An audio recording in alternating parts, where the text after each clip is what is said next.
I'm Andre Edwin Brander. You're watching From the Cape with Bass, hosted by Daniel Peterson. Good day, everybody. Today we're here with great bass player Andre Brander. Andre, can you tell us what your first musical experience was? Daniel, first musical experience, listening, growing up in a gospel home, listening to gospel music. I mean, your old time favorite gospel music like Andre Crouch, etc., etc. Growing up, joining a church or the church where we were, me as a child playing. There was a drummer, actual drummer, or before we got drums, there was like in a, they call it a gubu. It's a skin of an animal on top and bottom. Then you have this two sticks with some house pipe in front. Then as the guys playing on or the music, you just making a sound. Beat on it, okay. And then the church decided to buy some drums.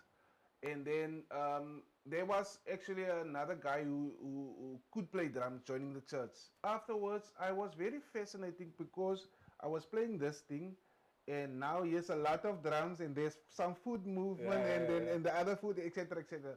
And then that guy taught me some drumming, and there I was ending up playing drums in church, and then we had some of this. You call it the sanganda. We play all over on farms, especially, and then in towns surrounding Mamasbury, like Mauriceburg, Pakketberg, etc. Yeah, so I started off with drums, and that was my first musical experience. Wow, interesting, man. Interesting. Yeah. Can you tell me why you chose the bass from the gubu? Is it the gubu? Gubu, yeah. Yeah, from the gubu to the drums and from playing on farms and all over Mamasbury. Why did you choose the bass guitar? While I don't say I was that good drummer, but I can do some stuff on the drums, eh?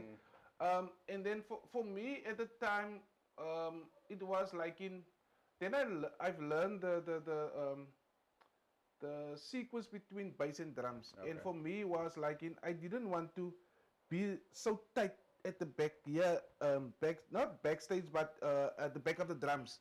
I want to play some bass. I want to complement the drummer, etc., etc. So I was starting off playing bass in church, as like I said in the beginning, where it all started playing bass in church, and then I moved to another church where I there were some guys there playing there, and they gave me, it was more exposure for me. Okay. Was more exposure, and then playing different kind of gospel hymns, different styles, etc. And yeah, that's why I chose the bass, and also I've come to understand the history of bass. You see, the thing is, if you're doing something and you don't have a passion for it, I don't say it will fail, but you must.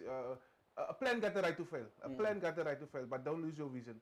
So I've ended up in looking into the bass. Where does the bass guitar come from? When was the first bass guitar, the upright bass made? When was the first electric bass made? Yeah. What is the role of the bass guitar in a band, etc., etc.? You know, yeah. Okay. That's interesting. It sounds like your musical education that you can tell me about now. What is your musical education? Did you go for lessons or you self-taught? Yeah, I didn't go for any lessons. Over the years, like I said, self-taught, and also I had some great musicians also here in Mamasbury who was not bass players, but a keyboard player and a drummer. And then playing with them, they taught me about how to groove, how to when we were playing some songs, gospel songs. They taught me what my bass pattern is, and when I'm listening to songs, how to break it up, how to break the song up, get the correct time signature, etc., etc. Yeah, and then and then also listening to a lot of guys as a child, and the time I started off playing bass, I think I was like in 15 or no 16 or 17. I was you see, over the years I was moving around, watching when the interest of bass came. So I was checking bass players out, bass players and overseas bass players, especially bass players here in our country. And there was one guy we used to, as a child, we used to go to Saldanha. There was one guy there. He passed away, Boy Basson, and I was sitting in front checking out, listening to how he's playing, how is he executing. And then I would go home. At the time I didn't have a bass guitar. I used the acoustic guitar, and I do some of that, or try to do some stuff of that. So basically, I didn't have any like in go and study for. I would still love that, yeah. I would still love that. But in the meantime, I did got some documents, and then self-taught. I taught myself about um, the instrument and, theory. and the theory, yeah. Still reading slow, but I do understand it. I do understand it, yeah. So yeah, and it's a different. Once you understand also the theory, and and understand what is a seven, what is a major, what's a minor, etc., etc., and also scales, and then a new world is opening up, you know, yeah. I understand. Look, talking about theory, I see you have a cool T-shirt, yeah, man, with a bass clef and the headstock of what it looks like a Fender. Yeah. How did you buy it somewhere? Did you make it yourself? What is the story there? I was so fascinated about lot of some about the bass guitar, and having some thesis of where it shows I'm a bassist. Yeah. So I got some out of some pictures, and I sent you. As a good friend of mine here in Mamasbury, Keegan Arensa, Mr. K. They call him Mr. K. He does excellent work. So I told him, listen here, I want this, and this is my pictures. And I mean, less than a week, he printed me 5 t-shirts. Wow. For very affordable price, you know. But yeah, so I like wearing this even on Saturday, not on Sunday, not on Sunday. I totally need one of these. It looks very cool. I will sort you. I will sort you out. I will very sort you cool, out, man. Daniel. Yeah. So anybody that wants these T-shirts, contact Yes. Andre. Andre, can you tell me about the albums, or if you worked on albums or artists that you've worked for? Like I told you, as a child, after playing drums, moving to bass, playing with some awesome cats here in Malmesbury, and then there was a group in Atlantis who needed a band at the time. So me hearing this group for the first time, I checked. Wow, this is amazing choir in Atlantis. Hope Atlantis Youth Choir Wow. at the time, and that was around about 96, 97, yeah. And then the second time I've heard Hope Atlantis, I was actually then playing with him. I was their bass player, and I was playing bass for Hope Atlantis. I think 96, yeah, 96, 98, yeah, 96. I was playing for them up to 2003. I think 2004 we had a concert for the founder members as the KT Roman. But we were then we won the Excellence Achievers Award, the choir, in 1998 in the Nikomalan Opera House, and the band also won the award for best outstanding performance band, gospel band. Yeah, and then I did some. That was Hope Choir. In the meantime, I worked with youth groups. I worked with a good friend of mine, actually, Wilfred Cornelissen. He's a drummer. He used to play for the Rockets. After Molly, he was playing for the Rockets. So we started off doing some recordings, a gospel album. Okay. We were pushing for 16-track album. But we recorded some stuff, own compositions, your own feel towards the song, etc., etc. Yeah. And then after, then something happened, and we couldn't. Up to this day, That was around about 2010, 2011. Up to this day, we never finished the Okay. album. Okay. But the tracks are there. I will hit you up with some of Okay. the tracks on social media. But the tracks are there. So yeah. So in the then I was playing for some people like there's a guy in Paul Wellington in Paul Randall Williams. Mm. I was playing for on his show. It was actually a CD launch. A CD launch. There was not much ample time for us to go in studio and record, Oh. but we did this CD launch in Paul in the Strauss Hall, and we did some arrangements also there. Oh, nice. And then there's some few also artists like Anastasia Titus is hosting actually a album a first concert now in Atlantis. That Okay. will be the 29th of August in Are you Atlantis. playing? Are you playing? No, I'm not playing. I'm not Okay. playing. I'm not playing. Look, I just Yeah. want to know if you're playing. No, I'm not playing. Because she's practicing in Atlanta, so she might use the musicians there. okay. But on the next show, we're gonna do some on compositions, and then I'm gonna be the bassist on that. Yeah, and then there's a guy in Citrusdal. Mm. Bradley Minis. Okay. Bradley Minis. He's actually the one who wrote Also the Fire Will Me Botany. Okay. Yeah. But I didn't record with him, but I did some concerts with him. Okay. Yeah. So and then Nita Hendricks in Portable. So basically I play around. I play around, and it's a nice experience for me. It's a Yeah, nice yeah. experience for me, to do some different kind of music, different kind of genres of music, different styles, not to be stuck in what you like. Yeah, There's yeah. something else that you don't like that actually is gonna bring something out of you. You know. Yeah. Yeah. Yeah. Perfect, man. Listen, can you tell me about the gear that you have? I've seen you with this blue X for a long time now. Yeah. So tell me about it and the others that you have. Daniel, I think in 2005, I was looking for a bass guitar. Before having, I had a bass at the time. It's a Semic. It's a Semic. I had a Semic. I was playing. My first bass guitar was a Fame, a 4-string Fame. I don't know where it comes from, but They stopped yeah, making yeah, those yeah. after you became famous. So I played with a Semic. So I had a Semic still, and then I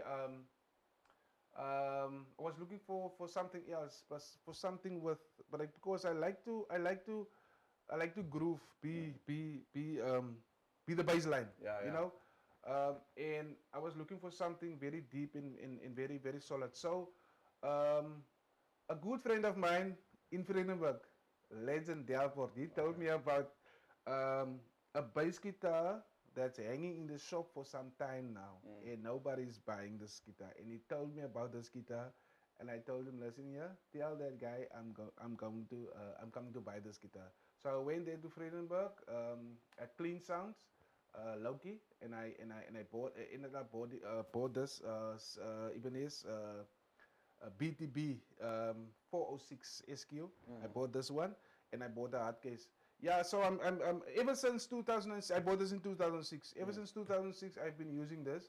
I had some other bass guitars also in the past. Currently, I'm having this one. Then I have a 5-string Ibanez 5-string Geo, Yeah. a Geo, and then I have a 5-string Warwick Corvette also as Okay, well. Both of them are brown.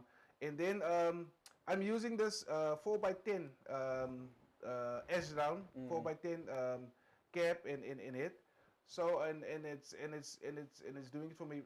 The only thing it doesn't have EQ. Okay. But I do have a EQ pedal.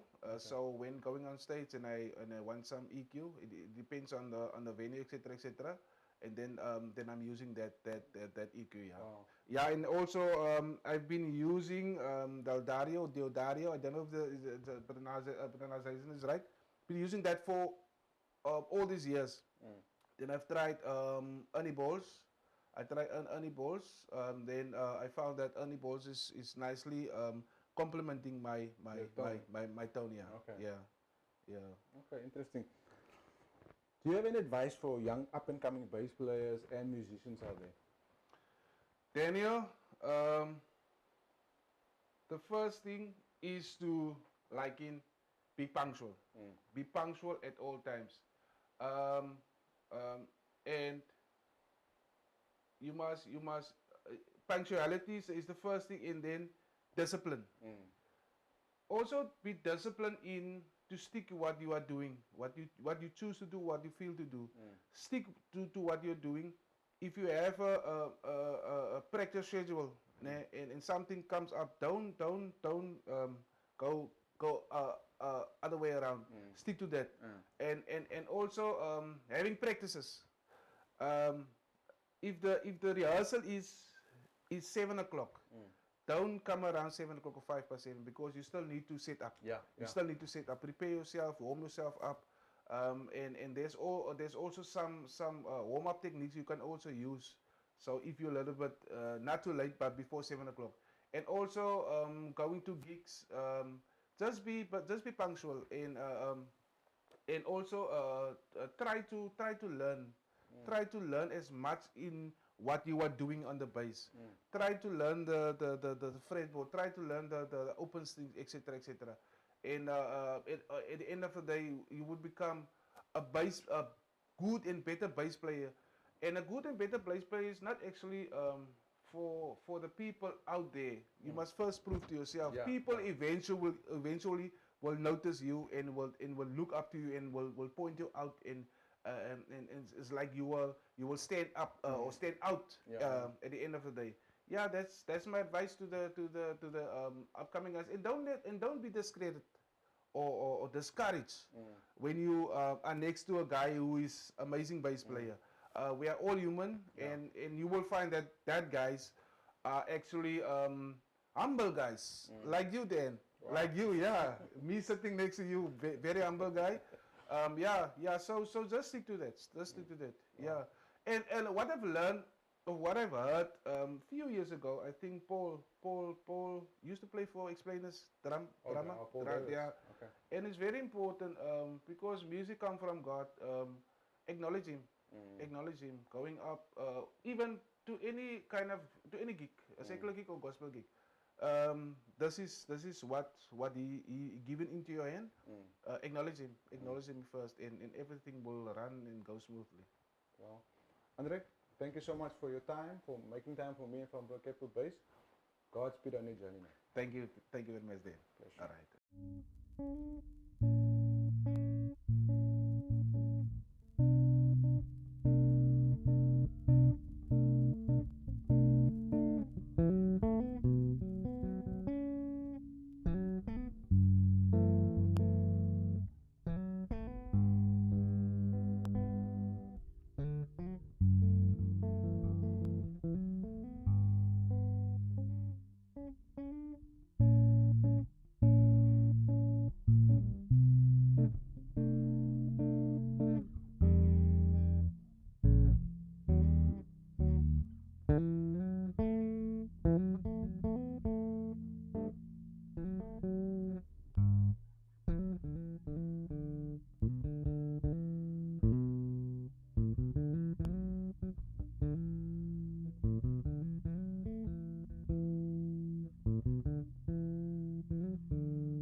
liking and sharing this video with your fellow bass community.